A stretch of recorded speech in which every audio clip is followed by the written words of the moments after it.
Bonjour et bienvenue sur la chaîne de Camille et Cédric en VE. Aujourd'hui c'est Madame Noël en VE. Exactement. C'est pas Camille. Ah bah c'est une robe qu'on peut mettre une fois par an donc... Ah oui, c'est l'occasion. On se retrouve aujourd'hui pour une petite vidéo qu'on va essayer de faire rapide, juste pour vous signaler que la mise à jour de Noël est sortie. Camille s'est empressée de la faire ce matin puisque c'est elle qui avait la voiture. Et on va faire un petit tour rapide des nouveautés. Et il y en a pas mal des nouveautés. Et il y en a pas mal, ouais. À commencer par le visuel. Et des nouveautés, il y en a beaucoup. Exactement, exactement. Comme vous pouvez le voir dans le changelog, enfin dans les notes de mise à jour de cette mise à jour là, il y a vraiment beaucoup de nouveautés. Alors Camille va vous en présenter pas mal. Moi je voulais surtout vous en présenter une que j'avais annoncée il y a quelques semaines et qui a mis un petit peu de temps à arriver. C'est l'accès direct à la caméra Sentinelle. Maintenant, à partir de l'application Tesla dans votre iPhone ou dans votre téléphone Android, vous pourrez directement accéder à vos caméras. Et ça, c'est une des nouveautés que vraiment beaucoup de gens attendaient. Par contre, il y a quelques prérogatives à avoir, je dirais, pour pouvoir avoir accès à cette mise à jour. Alors, du coup, il y a deux prérequis pour pouvoir avoir cette fameuse accès à la caméra Sentinelle en direct depuis le téléphone. D'abord, la mise à jour de l'appli Tesla. Tout à fait. Et prioritairement, la connexion premium. C'est-à-dire sans connexion premium, il n'y aura pas cet accès. C'est un privilège, on va dire, ouais, des gens qui sont abonnés à la connexion premium à 9,99 € par mois. Donc pas de premium, pas de mode Sentinelle. Et mon cher Tesla Geek, ça s'active très bien. Petit clin d'œil à ta vidéo de ce matin.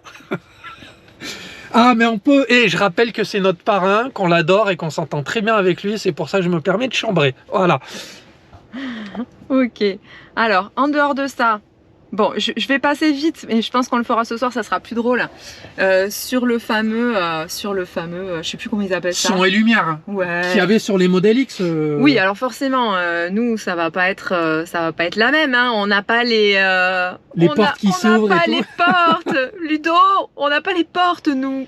Bon, mais enfin, c'est pas grave. Je l'ai testé vite fait ce matin. Je trouve ça assez rigolo entre les éclairages, les vitres, le coffre, la trappe de recharge. Enfin bon, c'est marrant. Hein, ça sert à rien, mais on est content de l'avoir. Oui, alors comme tu disais, juste petit big up à Ludo. Qui gère grosso modo le groupe du Tesla Owners Club Occitanie. Facebook, voilà. Ouais. Et qui adore faire des démos du mode musical de sa Tesla Model X. On te rattrape un peu, même si on n'est pas encore tout à fait à ton niveau. Mais il me semble avoir lu quelque part qu'on pouvait, si on le fait au même endroit, au même moment, enfin, elle se connecte ou je sais pas quoi. Enfin, faudra creuser là-dessus. Bah, je me demande si on peut la faire à plusieurs voitures. Il y a une nouveauté, parce que j'ai suivi les discussions ce matin sur le groupe Facebook, il y a une nouveauté que Ludo ne croyait pas possible, mais qu'il est. Les feux des Tesla qui sont livrés depuis mai 2021 sont matriciels. Donc ça veut dire que quand on active le mode son et lumière et que la Tesla est devant un mur, elle projette les lettres Tesla sur le mur. C'est un truc de fou, c'est à tester. Alors, comme je viens de dire, hein, ça sert à rien, donc c'est indispensable. Tout à fait. Allez, suite des nouveautés. Super truc aussi là, clairement, la caméra d'angle mort. Alors ça, c'est pas totalement indispensable, mais quand on l'a, on peut sûrement plus s'en passer. Franchement, de ce que j'ai vu là, ça me plaît moi. Alors non, mais c'est super bien fait. Mais on avait déjà sur cette partie ici, en conduite, à côté des lignes, etc. Si jamais on avait un problème d'angle mort, on voyait la voiture en rouge, enfin on avait déjà des alertes. Là, clairement, c'est la caméra du côté du clignotant qui va venir s'allumer tant que le clignotant est actif. Alors je vous le montre vite fait, donc j'active mon clignotant et comme vous pouvez le voir, bah, ça affiche l'angle mort du côté duquel j'ai activé le clignotant. L'autre côté maintenant, voilà, ça marche très bien, c'est instantané à l'activation du clignotant. C'est vraiment ça, une mise à jour que je trouve vraiment top. C'est la mise à jour de Noël, si j'ai bien compris. Alors nous, c'est notre première mise à jour de Noël. Bah oui, c'est notre premier Noël. Voilà. Mais apparemment, c'est toujours le cas chez Tesla. À Noël, à chaque fois, c'est une bonne grosse mise à jour, avec vraiment des changements. Oui, alors ça, évidemment. Alors ça, par contre, on l'attendait depuis longtemps et je pense que ça va faire des contents. On peut enfin saisir sur le GPS des points d'arrêt. On n'est pas obligé d'aller à un point A, un point B, quoi. On peut avoir des étapes. Donc ça, c'est évidemment topissime. On l'a pas testé encore, mais je pense que ça va être tarder. Ouais, ça va Alors être juste une extrêmement- précision pour les fans de GPS, c'est ce que vous appelez les POI, les Point of Interest, qu'on ne pourrait pas intégrer avant dans le GPS de Tesla, qu'on va maintenant pouvoir intégrer. C'est des points d'intérêt? Ouais, bah c'est des étapes en fait. C'est des étapes. Oui. Ouais, parce que des points d'intérêt, il y en a déjà. Et justement, l'avantage, c'est que, c'est ce que j'ai vu aussi par rapport à la mise à jour, c'est que justement, on peut virer les points d'intérêt. Ah, c'est pour ça que je te dis de pas... C'est-à-dire qu'on peut rajouter des étapes, mais par contre, pour que visuellement ça soit moins chargé, il y a une option. Donc en fait, quand tu appuies là, ça affiche ou ça masque les points d'intérêt, c'est ça? Exactement. Vas-y, appuie. Hop là. Ah ok, donc on voit que ça s'affiche et que ça s'enlève. Ouais, tout à En fait, c'est pour que visuellement ce soit moins chargé. Voilà, donc on a cette option de virer les points d'intérêt. Donc on peut rajouter des étapes et enlever des points d'intérêt. Alors moi, il y a une fonction que je voulais présenter qui est assez bien. Bah déjà, comme vous le voyez, d'une manière générale, les icônes ont changé. La couleur est revenue. Il n'y avait plus la couleur. Il n'y avait pas, nous on n'a jamais eu. Non, on n'a jamais eu, mais avant, elle y était. Les utilisateurs que j'ai vus sur le groupe Facebook Tesla Owners Club me disaient que ça existait avant. Okay. Alors par contre, vous voyez qu'on peut directement gérer la clim. On pouvait avant, mais ça a un petit peu changé. Et surtout, dès qu'on appuie sur le bouton, on a directement des raccourcis pour activer les sièges chauffants, pour les mettre en automatique, pour activer le dégivrage avant-arrière, pour faire les réglages. Bref, tout est réuni vraiment sur le bouton du bas de clim. Alors, sachant que donc, pour ici, on peut gérer la chaleur des sièges en automatique. C'est-à-dire qu'il me semble qu'on doit pouvoir régler à un moment donné à quelle température mini-maxi on veut que ça se déclenche. Dans les nouveautés, vous allez pouvoir ajouter et gérer vous-même vos propres raccourcis ici. Mettre les applications que vous voulez, autant musicales que pour le téléphone, que pour avoir accès rapidement au jeu, voilà. Par exemple, si je veux avoir un raccourci sur ma consommation énergétique, je prends l'icône et je le traîne directement dans la barre des raccourcis. Voilà. Alors, je pense qu'on a limité à 4, j'aimerais bien que tu essayes. Vas-y, essaye d'en redescendre. Le karaoké. Allez, karaoké. Mais hop, tu vois, ça ah ouais, dans on est limité à 4. Donc, si je mets karaoké, il y en a un autre qui part. Ok. Dans mes applis, c'est 4 maxi. Des raccourcis rapides. Par contre, si j'appuie sur les pointillés, j'ai bien accès à toutes les applis de la voiture. Évidemment. Voilà.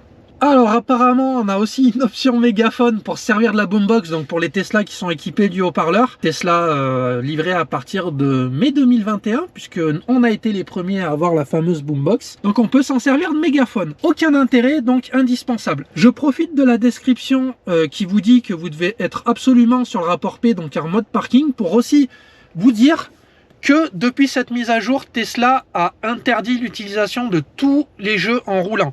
Avant, il y a quelques jeux et quelques applis qu'on pouvait utiliser tout en roulant. Il suffisait juste de cliquer et de dire qu'on n'était pas le conducteur. Maintenant, c'est interdit. Toutes les applications de ce type sont bloquées. Elles ne sont utilisables qu'à l'arrêt. On va avoir quelques jeux donc supplémentaires. Il y a quelques jeux en plus. Donc, l'indispensable Sonic the Hedgehog. Sonic le hérisson, je dis mieux en français. Donc quelques jeux rajoutés ou améliorés. Amélioration du véhicule, de l'utilisation par temps froid. On peut maintenant préconditionner la voiture par temps froid, même si la batterie est faible, ce qu'on ne pouvait pas forcément faire avant. L'avantage, c'est donc que ça s'arrêtera quand même si vraiment, il y a très peu de batterie. Hein, oui, voilà. Priorité à la batterie. Petite subtilité, alors ça je ne le savais pas, mais a priori le préconditionnement est lié à la connectivité premium aussi. Pas de connectivité premium, pas de préconditionnement de la clim, on ne peut pas la gérer à distance apparemment. Il y a une amélioration de la gestion des clips de la dashcam. Alors c'est vrai que nous, on a tendance à attendre que la clé se remplit en format. Là, a priori, il y a une meilleure gestion pour effacer les clips. Bon, petite... c'est bien, c'est bien. Oui, petite nouveauté sympathique quand même. Et le mode sombre, donc on peut maintenant, avant c'était en automatique, etc. Maintenant, on peut choisir désormais en mode sombre en permanence, en fait. Gérer le mode sombre tout le temps.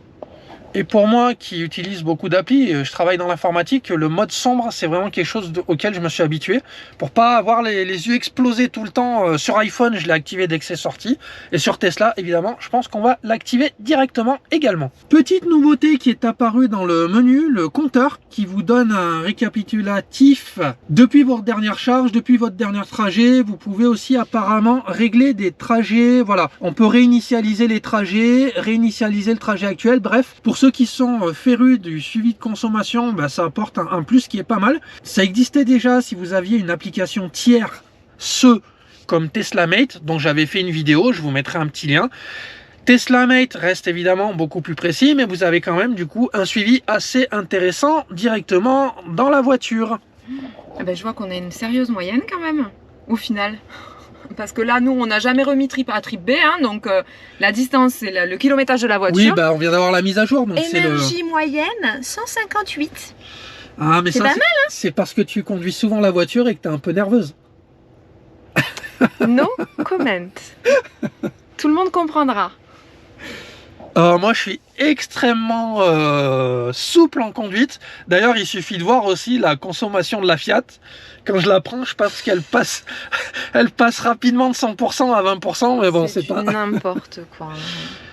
On vous a fait un petit topo grossier de la mise à jour pour vraiment vous la présenter de manière succincte. Vous aurez compris que Tesla nous a fait quand même une belle surprise pour cette mise à jour de Noël. Surprise, non, on l'attendait tous, donc. Mais par contre, elle est chouette. Elle est chouette. C'est un beau cadeau et ça prouve toujours que Tesla est un des rares constructeurs qui peut proposer à ses usagers d'avoir un nouveau véhicule alors qu'ils l'ont depuis presque un an comme nous. Voilà, donc on se retrouve avec des options sympas, des petites nouveautés qu'on n'avait pas avant, qu'on n'attendait pas forcément. Bon bref, c'est vraiment pas mal, on apprécie. Quelque chose à rajouter? Non, mais pareil, je suis ravie, c'est très bien. Ah si, oui, une petite chose à rajouter. Alors, vous me direz, vous tous, si c'est également le cas, mais depuis que j'ai mis à jour, j'ai retrouvé du frein régène. C'est-à-dire que pourtant, là, en rentrant tout à l'heure, j'avais bien le bandeau en mettant attention, frein régénératif, diminué, machin truc et tout. Pour autant, j'en ai plus que ce que j'avais ce matin partant. Donc, et je n'ai pas roulé de la matinée. Donc, il a dû y avoir une amélioration là-dessus. Dites-moi ce que vous en pensez. Pour moi, ça a été très clair.